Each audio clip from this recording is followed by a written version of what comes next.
Well, we've seen plenty of destructive wildfires across central Texas, from Bastrop County to Hays and Caldwell Counties to that grass fire that destroyed an apartment building in Cedar Park.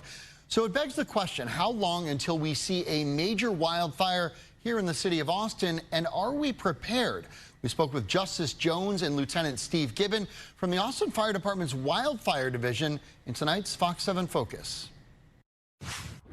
Where are we right now as far as wildfire danger goes at the moment here in Austin, and what do people need to know?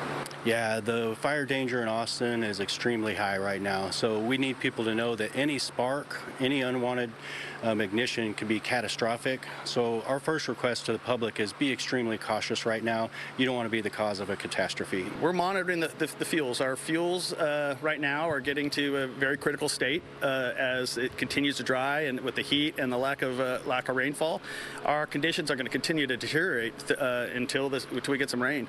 And so people just need to be really cognizant of what they're doing, whether it's dragging a chain behind a truck, or getting out, doing welding, or fence building, working out, and even mowing their yard if they strike a rock and start a fire. So there's a lot of little things that people need to pay attention to. What is kind of going to these other fires around here sort of done as far as preparing you guys? Well, since the 2011 fire season, Austin Fire Department has been training nonstop to respond to wildland fires.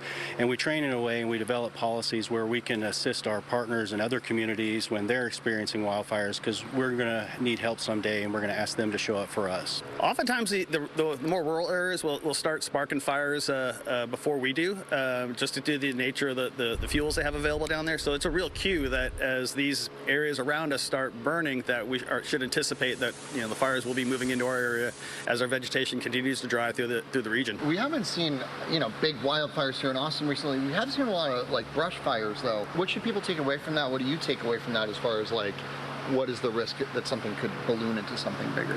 Well, firefighters are very effective in suppressing the majority of wildfires. We put out 99% of the fires right away. It's that 1% on extreme conditions that we're concerned about, and we're entering into some of those extreme conditions. So help firefighters by preventing any unwanted ignition right now, and have a plan for evacuating, because we can't protect your home and property until you're out of harm's way. If you live in a neighborhood that has limited ingress and egress, or is a one-way in, one-way out, that's a real cue that you're in a dangerous situation. So you want to give yourself extra time to evacuate. And to do that, you want to have your evacuation items in order. Make sure you have your prescriptions, your pets, the people you love all accounted for, and don't hesitate when you receive that evacuation notice.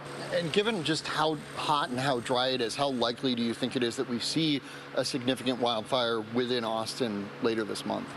Well, the conditions are shaping up even for the next few days to have extreme fire potential. That means the vegetation is extremely dry, and vegetation that we nail to our homes in the forms of fences and decks is extremely dry as well. With the way conditions are going now, yes, it's going to be, I anticipate that we're going to have a significant fire here before too much longer. It's not a matter of if, it's a matter of when. And when all the holes in the Swiss cheese lines up and we get the dry conditions, and if we get a little front push through and brings a little bit of wind with it, then it could be an interesting day for us.